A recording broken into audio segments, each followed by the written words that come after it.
दोस्तों, पति पत्नी में झगड़ा हो गया है। पत्नी जो है लड़ झगड़ के मायके जाके बैठ गई है।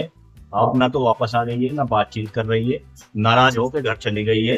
अब वो घर जाकर पति के ऊपर कौन कौन से केस कर सकती है, किस केस में पति को क्या करना चाहिए, किस केस में जेल जाना पड़ सकता है, किस केस में बाहर से बाहर जमानत हो जाएगी, इसी टॉपिक पे आज हम पूरी डिटेल से बात करेंगे। अगर आपके साथ कोई ऐसा हादसा हुआ है, आपके यार दोस्त है, आपके रिश्तेदारी में हुआ, तो ये वीडियो आपके लिए है। वीडियो को पूरा देखिए, वीडियो स्किप बिल्कुल मत करिए। वीडियो बहुत ही खास है, एक एक पॉइंट को बिल्कुल क्लियर करके बारीकी के साथ बताया गया है, समझाया गया है। तो चलो वीडियो स्टार्ट करते हैं। मैं आपका दोस्त एडवोकेट मोहम्मद आबाद कुरैशी आज का टॉपिक लेकर आया हूँ, पति पत्नी के बीच में झगड़ा। पत्नी के और पति का झगड़ा हो गया, झगड़ा होकर पत्नी नाराज होकर मायके चली गई। तो सबसे पहली फुर्सत में जाओ, उसकी नाराजगी दूर करो और अपनी पत्नी को घर लेके आ जाओ। लेकिन अगर ऐसा पॉसिबल नहीं है तो फिर आपको क्या करना चाहिए? कुछ दिन इंतजार करना चाहिए। वो नाराज होके गई है, कुछ दिन बाद जो है सुलह समझौता हो जाएगा। एकदम से जो है डिसीजन नहीं लेना चाहिए, लोगों के चढ़ाई में नहीं आना चाहिए, बिल्कुल अपने घर को बचाना चाहिए।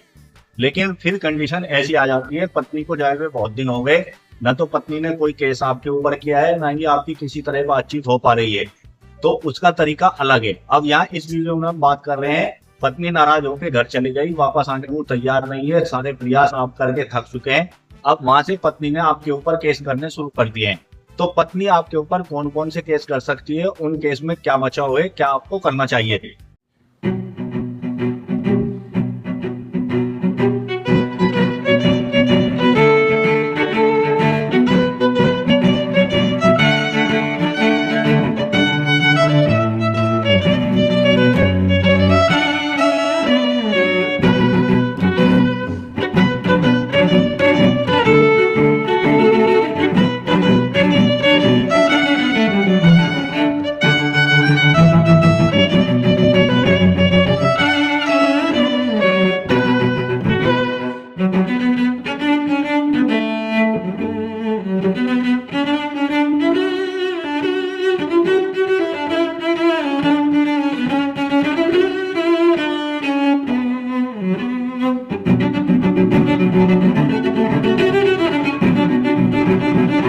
पत्नी जो सबसे पहले आप पे केस करेगी, वो दहेज का केस करेगी। वो झूठा है या सच्चा है, एक वो दहेज का केस करेगी। और दहेज के केस में ऐसा नहीं होता कि पत्नी ने जो है एप्लीकेशन दी और केस दर्ज हो गया।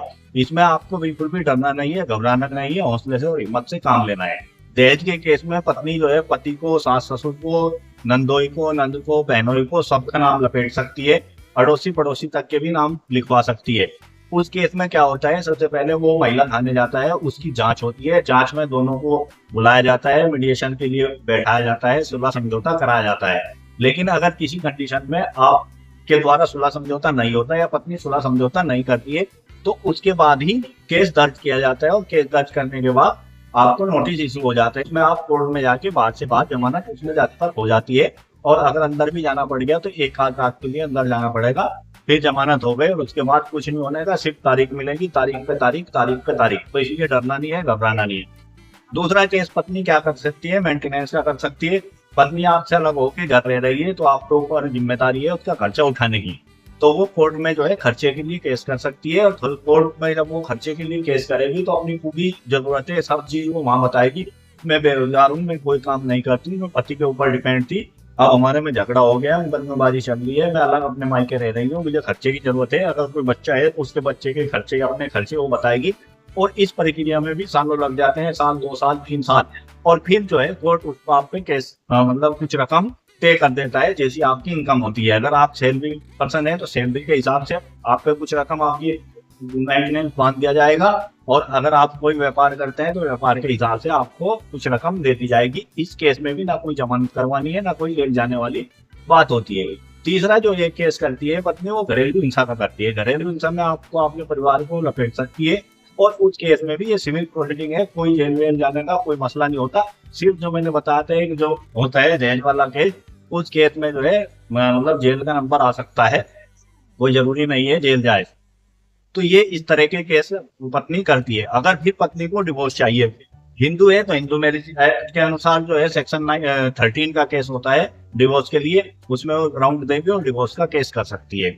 एक केस यदि पति ने पत्नी से, पहली पत्नी को तलाक दिए बिना दूसरी शादी कर ली है तो ये केस आप पे कर सकती है। और जो आपकी दूसरी पत्नी है, अगर वो चाहे तो वो भी आप पे केस कर सकती है कि आपने पहली पत्नी को तलाक दिए बिना और मुझे बताए बिना आप पे केस करते हैं। तो ये इस तरह के केस होते हैं और इन केस में कहीं से कहीं तक जेल जाने का नंबर नहीं आती है, बिल्कुल नॉर्मल सिविल प्रोसीडिंग चलती है। एक केस जो मैंने आपको बताया दहेज वाला, दहेज वाले में जेल का नंबर आ सकता है, नहीं भी आ सकता है, बाहर से बाहर भी जाने तक जमानत हो जाती है। और अगर आपको लगता है आपकी पत्नी ने जो भी आपके ऊपर केस किए हैं वे सब झूठे हैं, तो पहली फुर्सत में हाई कोर्ट चले जाइए, हाई कोर्ट से स्टे लग जाता है और स्टे लगने के बाद वो केस सब धरे के धरे रह जाते हैं। अब सोचने वाली बात यह है, अगर आपकी शादी को साल 2 साल 3 साल हुए हैं तो आपको चाहिए कि अपनी पत्नी को मनाएं, समझाएं और मत अपना घर बचाएं। और 10 15 20 साल हो गए हैं तो भाई ऐसी नौबत तो आनी नहीं चाहिए। कहीं ना कहीं इसमें आपकी भी कमी है। बिल्कुल भी डरना नहीं है, घबराना नहीं है, डट के सामना करना है। इनसे अलावा कोई भी आपका केस पत्नी आपके ऊपर नहीं करेगी। जो भी केस अगर पत्नी करेगी वो सब झूठे होंगे और झूठा केस कोर्ट में ज्यादा दिन नहीं टिकता है, क्योंकि जो भी केस करेगा उसी के ऊपर जिम्मेदारी होती है अपनी बात को सच साबित करने के लिए गवाह सबूत लाने की। और झूठे सबूत जो है कोर्ट में टिकते नहीं है। तो यदि आपके साथ इनमें से कोई भी मामला हो रहा है तो उसे ध्यान से सोचें, समझें और उसका डटकर सामना करें। डरे और घबराएं न, भागें दौड़े बिल्कुल नहीं।